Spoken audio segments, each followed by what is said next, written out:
Hello, happy campers. Hi. I'm Spike. I'm Chris. And this is not Geeking Out, this is Backrack Video. This is our spin-off show where we get to talk about our second episode of Backrack Videos. Actually, this is episode 3. You did episode 2 last week when you were talking about kids' movies of the 90s, remember? That's right. It's our third episode because we alternate takes here. But my bad. This week I'm going to introduce you not to a movie but to a TV show. The TV show is ADAM-12. Now, for those of you who remember MeTV, and here in central Kentucky we have lost our MeTV feed. Which means I'm not getting my Svengoolie and Scripps broadcasting. I'm not happy. But ADAM-12 was a series done by Jack Webb. Jack Webb was the guy who developed Dragnet way back in the 40s for NBC Radio, of all things. And he's always had this really close relationship with cops and like the FBI and stuff. He always wanted to show actual case files. And so Dragnet was more of the investigation side. ADAM-12 was a show he started in 1968 after he resurrected Dragnet in 67, I think. ADAM-12 he started in 68 as a procedural to show what cops out in the field have to do and deal with on a daily basis. He was trying to show real stories of beat cops, basically. Now, ADAM-12 is based out of LA, and they use the LAPD system. So ADAM-12 actually means something. If you watch any episode of ADAM-12, you're going to hear their radio constantly where the dispatcher is calling 1 ADAM-12. 1 indicates that it's happening in central LA. ADAM means it's a 2-car unit. It's a 2-man car. So in other words, there's 2 officers in a single car. And 12 is the number of the car. They cover the 12th district of this particular area of LA. So that's what 1 ADAM-12 means. ADAM-12 centers around a 10-year veteran of the LAPD named Pete Malloy, who's played by Martin Milner. And when we start the first episode, his partner just died. His partner had been with him since he was a rookie and basically tried to be Superman and caught a bullet and died. So Malloy's ready to retire. His sergeant, McDonald, pulls him aside and says, look, we've got a new rookie here. He's just out of the police academy. His name is James Reed. And Reed is green as they come. I need somebody who can babysit him today. Even if you can't be here to train him, at least babysit him today. Take him out in the field, let him see what it's really about, and then I'll find somebody who can train him. So this episode of Backrack Video is dedicated to ADAM-12 and which shows the development of the relationship between Malloy, the veteran, and Reed, the rookie, over the course of about 7 seasons. It runs from 1968 to 1975.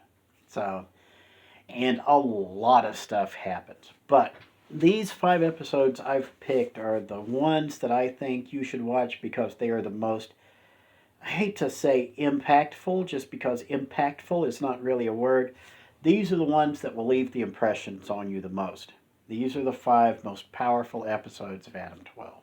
So, I was talking about how Reed and Malloy meet. That's in Season 1, Episode 1. Now, before I get too much further into this, you got to understand there's a convention to the naming of ADAM-12 episodes. Okay? It runs 7 seasons. Season 1, each episode has a name, but it's a log number. So the first episode of the first season is log number 1. And there are different log numbers as you go through, and they are basically randomized, a 3-digit number. There's like 20-some episodes during the first season. When you get to the second season, they're still using the log numbers, but each episode has a title. By the time you get to Season 3, they've dropped the log numbers, and each episode is titled. but it doesn't show on the screen. Okay. So when I talk about these episodes, I'm going to give you a season number and an episode number to make it easier for you to find. Okay? So, like I said, this first one is season 1, episode 1, and this is titled The Impossible Mission. They never really publicly released the titles on season 1, but these are production titles. Basically, season 1, episode 1, as I pointed out, Reed gets introduced to Malloy. Malloy is a 10-year veteran who just had a rookie cop killed. His rookie partner was killed. He doesn't want to take on another rookie. But here's Jim Reed. He's green as grass. He needs somebody, he needs a responsible adult to hold his hand as he goes out in the field, okay, basically. So they go out, and Malloy is basically hoping that this is going to be a quiet day because Reed is all alert. He's hyped up, of course, because he's brand new. He doesn't know what this is really like. He's been through the police academy. He did pretty well there, but he still has no real world experience at all. So they get called out on different missions through the day, different calls. And as they respond to each one, Reed's getting a little more exposure with what's going on. One of their very first things they do in the first episode is they've got a robbery suspect who's in a car. They wind up involved in what would turn out to be a rare chase scene in ADAM-12. They wind up chasing the bad guys onto an unfinished highway system. An unfinished highway in LA, right? What are the odds? They wind up the bad guys literally run out of road, and that is Reed's first bust. He catches these guys with Malloy, and they take him in.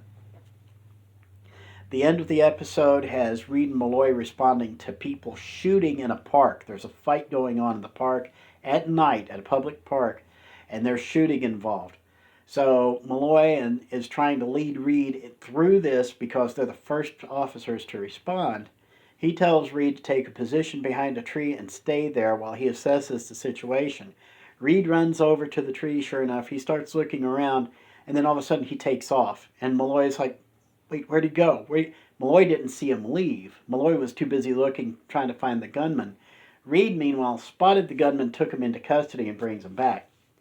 Malloy chews him out royally for not doing what he was told, because not only did he completely ignore what he was ordered to do by a superior officer, he put himself into the line of fire. Malloy could have shot him dead. Okay, that shows you what this first episode is like, but that is not the most impactful part of this episode. That's not the most powerful part. They get a call out for a baby. Somebody's having problems with a baby. They show up. The baby is unresponsive. Okay, it's a black couple. Their baby is suffering from crib death. And so no heartbeat, no breathing.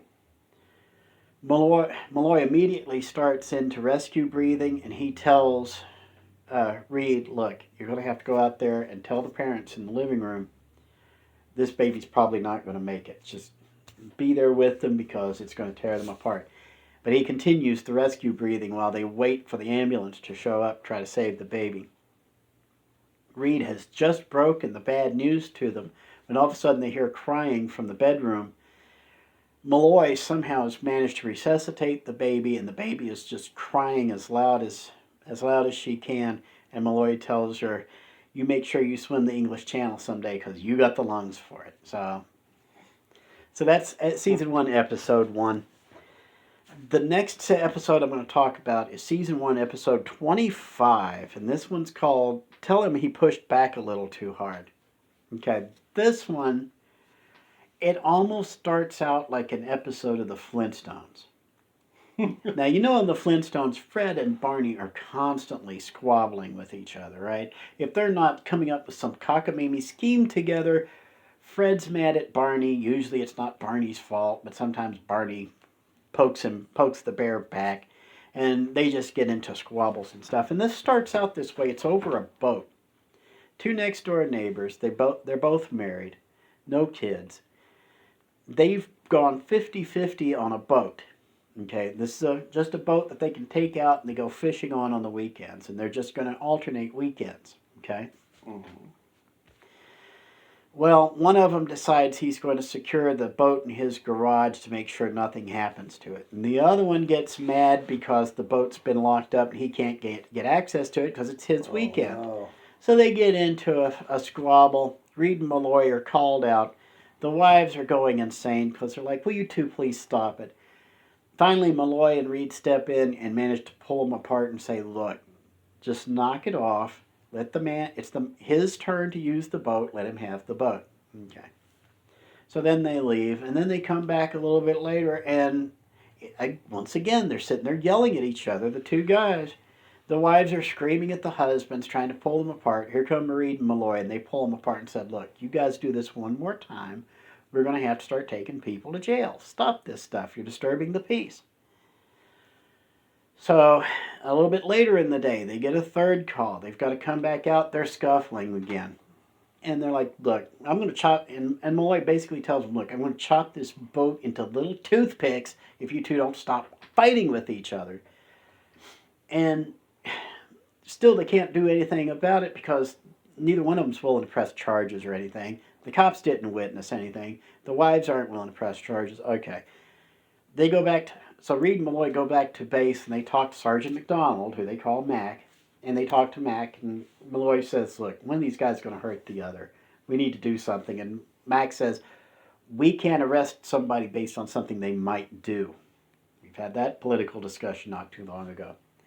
Like I said, nothing new. It's rule number one. We can't do anything because they might do something. All we can do is respond because we're cops. Sure enough, they get the call later on. They show up. One of them's knocked out cold on the floor, and the other is standing there holding a fire extinguisher. Turns out they got into another scuffle over this boat. One of them, the first one, grabs something and swings at the other guy. The other guy grabs a fire extinguisher and clocks him upside the head with the fire extinguisher. So the second guy is like, look, he's going to be all right in a minute. It's all right. But they have to call an ambulance in because he's unresponsive, the first guy. So they take him and his wife off to the hospital. They take the guy with the fire extinguisher, full number 2, off, and his wife is distraught. So she has to go to the hospital too to calm down. They bring the guy in, and that's when Mac gets the call and lets them know they're going to have to book him on second-degree murder because the guy died in the hospital. Spoiler alert.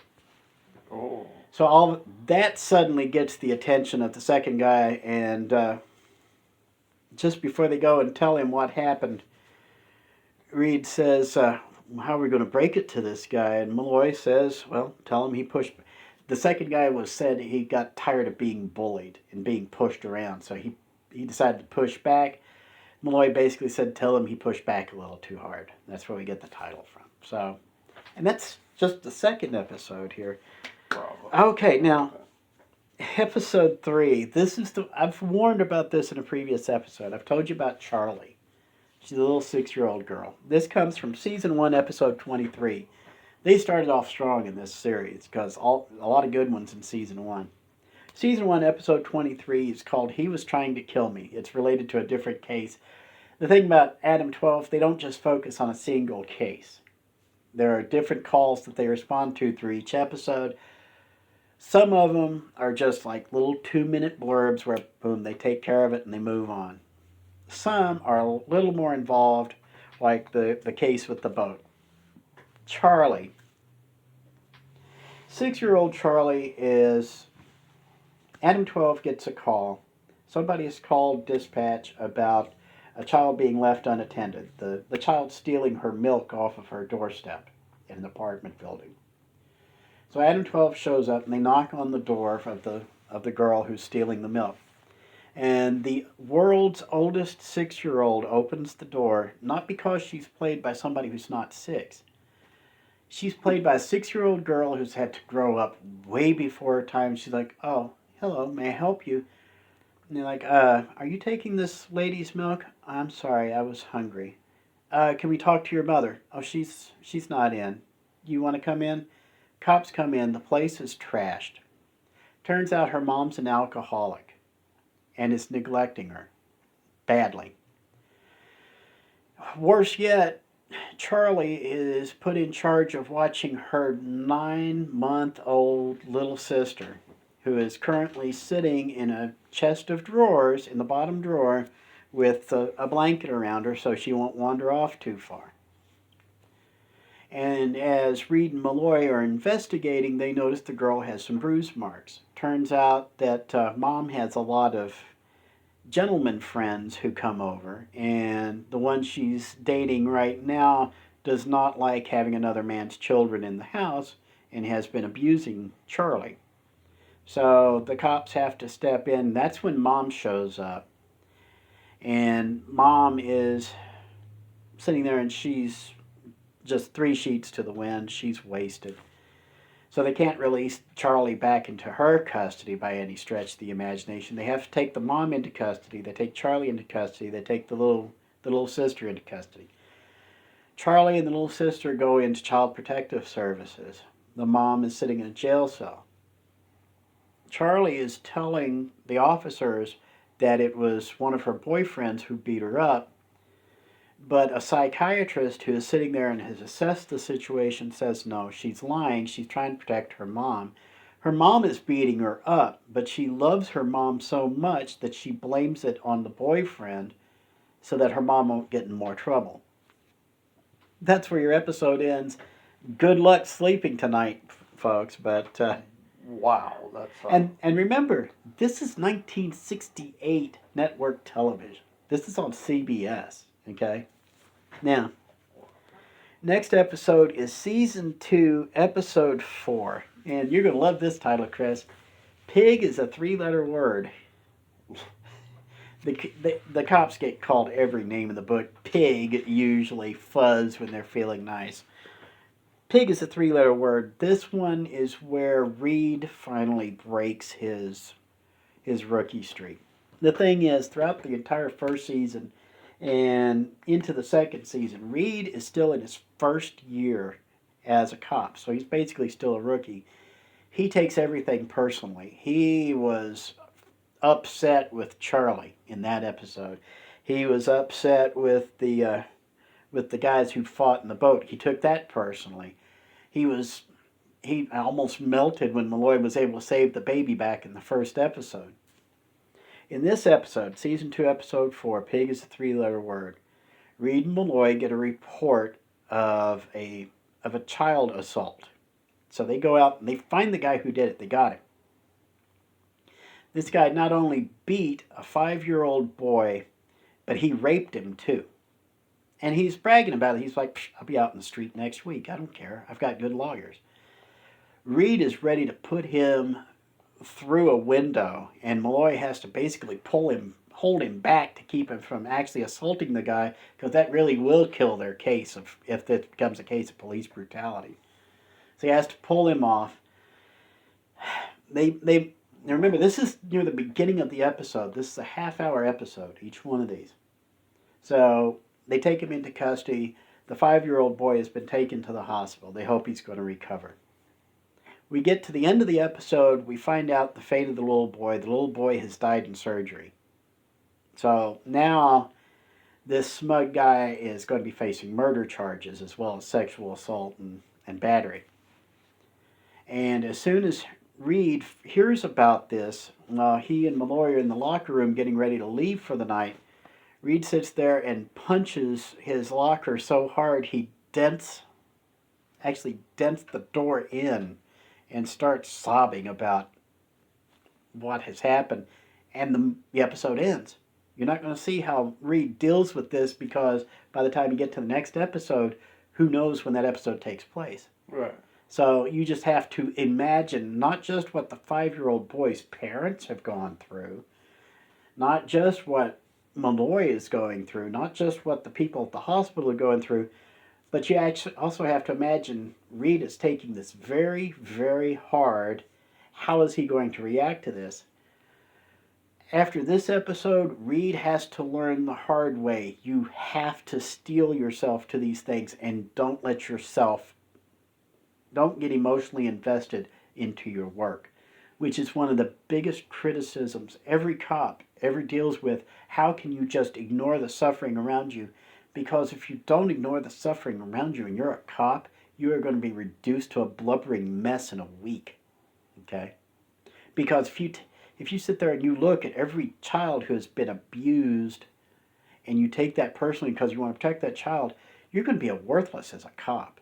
And there are actually several episodes of ADAM-12 where they look at cops who don't learn that lesson that Reed learns, where they don't develop that emotional callus where they can actually survive exposure to these things, and it never ends well. There's another episode where a guy, he's a veteran with a rookie, just like Malloy was with the guy before Reed, but whereas Malloy wasn't able to save his previous rookie, this guy did, and they didn't think he'd ever be able to walk again. He finally rehabs himself over 8 years and manages to get back into the LAPD from a shotgun wound to the spine, basically. But he survives, he builds himself back up. But police work has changed so much in 8 years. Just 8 years change. He doesn't know anything about Miranda rights. Miranda is a new thing in 1968. Okay? He doesn't know anything about the new procedures. He doesn't know anything about the new rights that the accused have and stuff, and how the standard keeps going higher and higher. He winds up costing them 2 or 3 major cases just because he makes what are now considered rookie blunders. And this poor guy who worked for 8 years of pain and misery so that he could become a cop again has to resign and go back on and go back to disability just so he can stop being in the way. And you don't see what this guy has to live with afterwards. All you have is your imagination because it's only a half-hour show. Wow. Now, I've got one more episode, and this one next to Charlie will break your heart. Okay, Charlie broke my heart, this one broke my heart. This is actually from the last season. We've gone from the beginning of the show to the end of the show. Season 7, episode 4. This one is called Suspect Number 1. It's about a felon. He has been in prison for years and years. His sentence has finally run out. But the guy's like 65, 70 years old. He knows nothing besides prison. Okay? He's just been in prison for so long on a murder charge, he doesn't know how to live outside of prison. If you've ever seen The Shawshank Redemption, there was a character in there.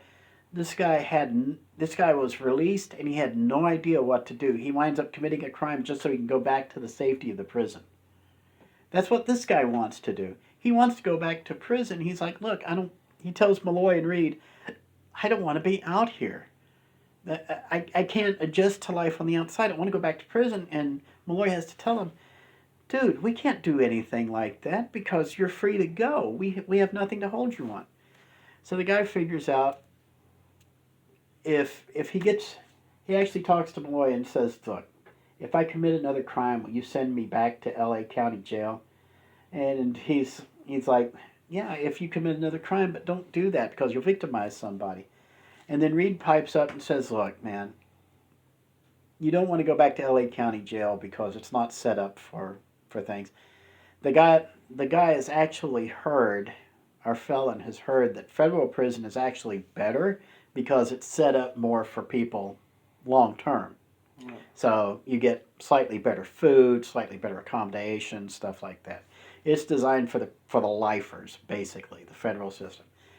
What he figures out, the felon figures out, is that if he robs a bank, that becomes interstate commerce. That's a federal charge. He gets to go to federal prison that way. So our 70-year-old guy goes in and robs a bank. And Reed and Malloy find out about this stunt, and they manage to contact the bank and tell them, please, don't draw on this man, don't shoot or anything. We'll handle it when he comes out. Well, one of the security guards was on lunch, comes back and sees this guy coming out with his hand in his pocket, and he's holding everybody back. Well, he's got a big bag with a dollar sign written on it. And the security guard who didn't get the memo shoots him dead. So the felon's laying there dying, and they come over and they read him a lawyer trying to save his life, and he's saying, "I just want." And the very last line of this episode, and this is the one that just shows why Adam-12 is so powerful. The very last line this felon says, the very last sentence he ever makes, "I just wanted to go home." And then he dies right there in Reed's arms. So it is a difficult. It's not, like I said, it's not always this tough. Okay, these are the standout episodes of Adam-12.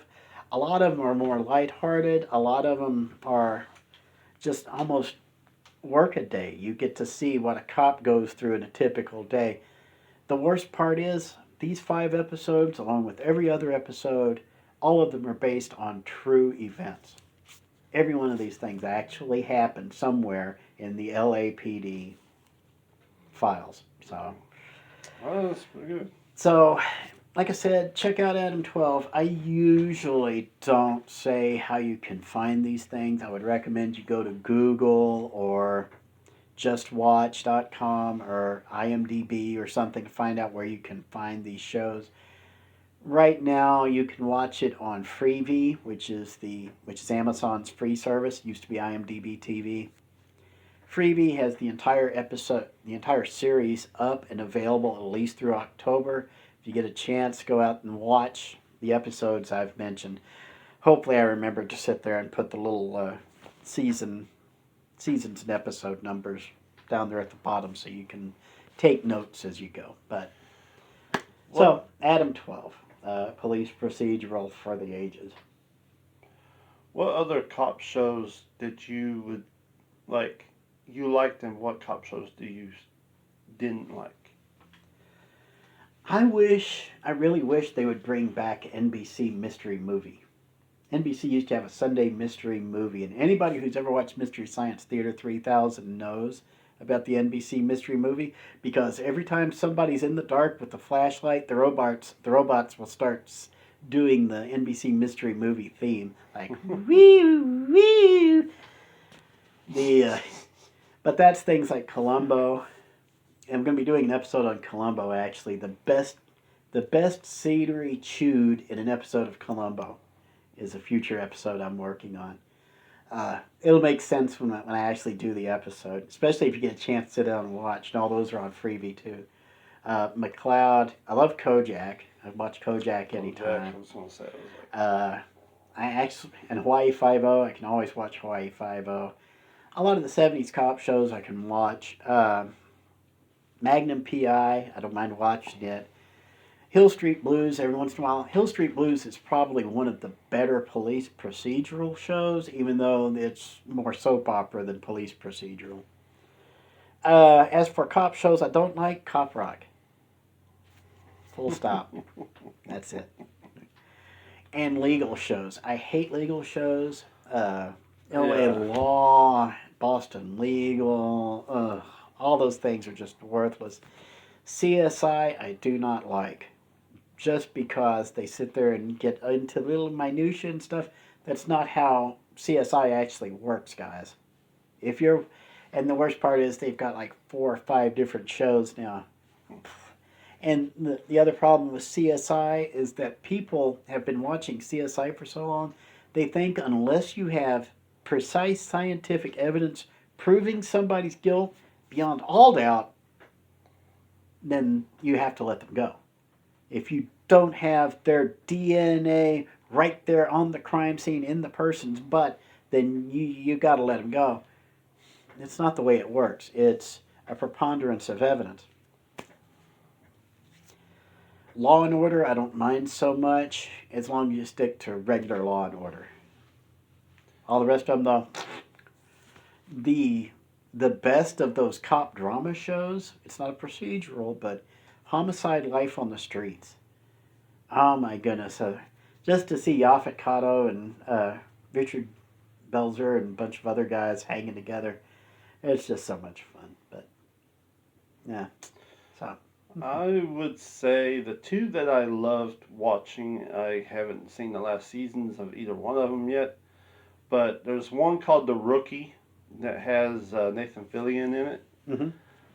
where he's like the oldest rookie that there is on the force, and he's also like the very kind, good-hearted, and the rest of them are trying to tell you like you can't be like that, you can't be, can't care for Mm-hmm. everybody and stuff like that. But there's some really interesting stories in the episodes. Same thing with another show called 911. That it's not what you think. This 911 shows from the police force side. It mostly it's the uh, fire department, and then you have the dispatchers, and they all like have like this huge friend group, so they know all of each other.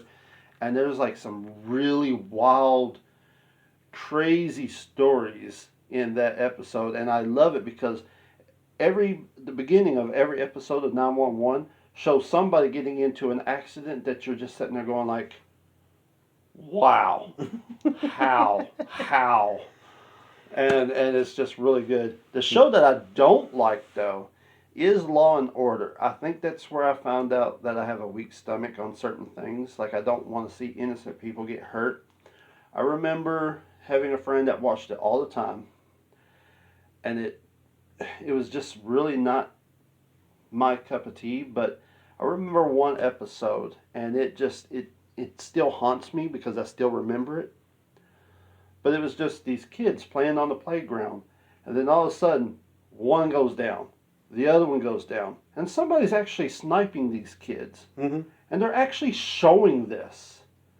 And it turns out this guy is sniping these kids because he's trying to cause more attention over here while something that is unrelated is, that he had to do with like way over here, Mm-hmm. so they wouldn't pay attention to this. Yeah, it So was a he's just, distraction for a crime. Yeah. yeah, so he's just killing kids, sniping them. And I was just like, no, I don't know. I don't, and that's the problem with the show. They don't have no problem with showing, you know, innocent people just like get killed. And I just like, yeah, this is way too much for me. Like I don't have the stomach for this.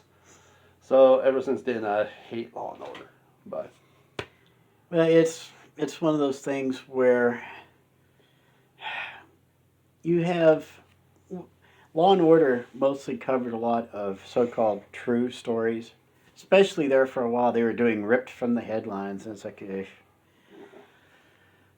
But Law and Order has a tendency to melodrama. CSI has a tendency to over analyze. This is why things like Dragnet, which showed how investigations actually do usually work, investigative procedures. It spin off ADAM-12, which showed how field procedures actually worked. And then ADAM-12 spin off Emergency, I don't know if you've heard of that one, shows how fire and EMT procedures actually work. ADAM-12 was responsible for a huge wave of rookie cops in the late 70s. These were kids who grew up watching ADAM-12, and they wanted to be cops because they got to see Reed and Malloy do it every day, and they wanted to be cops. And Emergency did the same thing for fire and EMT guys. Unfortunately, a lot of new kids don't watch ADAM-12 or Emergency anymore, or any of these things. shows. Honestly, a lot of these newer shows, it's probably a good thing. But I actually think you could get your kids to, if you can get your kids to watch ADAM-12, parents, please watch with them because not every episode is appropriate for children, including the 5 I just listed. But it shows you just what cops have to go through out in the field, especially when there's a crisis that breaks out. But mostly, ADAM-12 is just like 5-minute calls here and there and here and there and here and there. And it's fun, especially if you get to sit down and really get into the show and you start learning what their code system is. Because once you learn the code system, then all of a sudden you're going to recognize what the dispatcher on the radio is saying, and at the same time the cops do, and that's part of the appeal of it too. So Yeah, I mean that's why, like, for instance, the Rookie. Yeah, I've noticed that it takes a lot of familiar stuff from other shows like that and stuff like that, to where you have your you have some episodes where it's a mystery that they got to solve of who did what, and some type of incident with. Then there's episodes that are really goofy.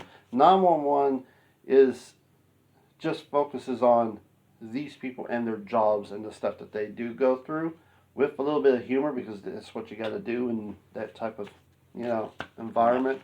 There's one episode that at the beginning was that they showed up, and there's these two construction workers, and one of them's laying down on the ground, so they rush over to check him out, and he's like, "Yeah, I don't know, the beams fell," and he's just like laying there, and he passed out, I think.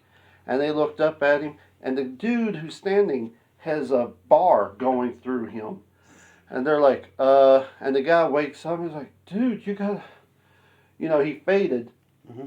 And he's like, "Dude, you got a bar through you." And he's like, "Oh, this ain't nothing. You're the one that fell." And they're like, "Dude, I think you're in shock." He's like, "This ain't nothing." Shock can be fun. So it was funny. all right, so we need to reach end of watch here on this episode of Backrack Video. Chris recommends The Rookie and 911. Of course, I'm going to push ADAM-12 and Emergency till the end of my days. So until next time, I suppose. You have any idea what you're doing next episode, Chris? Because it's your turn. I believe next episode we will be talking about special effects throughout the years. Ooh, a Ray Harryhausen. So yeah, any chance to mention Ray Harryhausen is a good chance. We're going to be talking a lot from beginning of time, pretty much, of special effects to now. Which is going to be awesome for a half-hour show. It's a moron. Oh. This may be a special two-parter, folks. Stand by. I did not think about that. So until next time. I'll try to shorten it the best I can. Until next time, I'm Spike. I'm Chris. And we are 1ADAM-12 requesting code 7. See y'all later. 1ADAM-12, see the man. Martin Milner was born December 28, 1931, in Detroit, Michigan, to Jerry Martin and Sam Milner. Martin Milner married television actress and singer Judy Jones in 1957, and they had 4 children, Amy, Molly, Stuart, and Andrew. Milner was a man everyone looked up to, and those close to him knew him as Marty. Marty met Jack Webb during the filming of Howls of Montezuma in the 50s. His forthright manner and wholesome looks made him a popular choice to play police officers, military officers, and other authority figures. In 1968, Mr. Webb offered him the role of LAPD patrol officer Pete Malloy in the police drama ADAM-12. Kent McCord played his partner, rookie officer Jim Reed. This popular NBC series ran from 1968 to 1975, and, like Webb's Dragnet, it was based on real Los Angeles Police Department procedures and cases. It was hailed for its realistic, positive portrayal of ordinary police officers. Marty's role as a 7-year veteran uniformed patrol officer inspired generations of kids to become police officers. He received letters from policemen thanking him for ADAM-12. Los Angeles Police Chief Charlie Beck was quoted as saying that ADAM-12 and Martin Milner embodied the spirit of the LAPD to millions of viewers. His depiction of a professional and tough yet compassionate police officer led to thousands of men and women applying to become LAPD officers, including Chief Beck. Marty said in an interview that he had no complaints on any level and that he was pretty happy about the way everything turned out. He told People magazine in 1995, "I was never a celebrity, just a working actor." Well, to the LAPD, Mr. Milner, you were more than that. You were a hero to us viewers. You were just like any other police officer. We expect that by now you're walking a beat through those pearly gates and around the golden streets of heaven. Thank you, sir, for your service. All units, be advised, 1ADAM-12 is no longer taking radio calls. 1ADAM-12, Martin Milner is in the watch. KMA 367.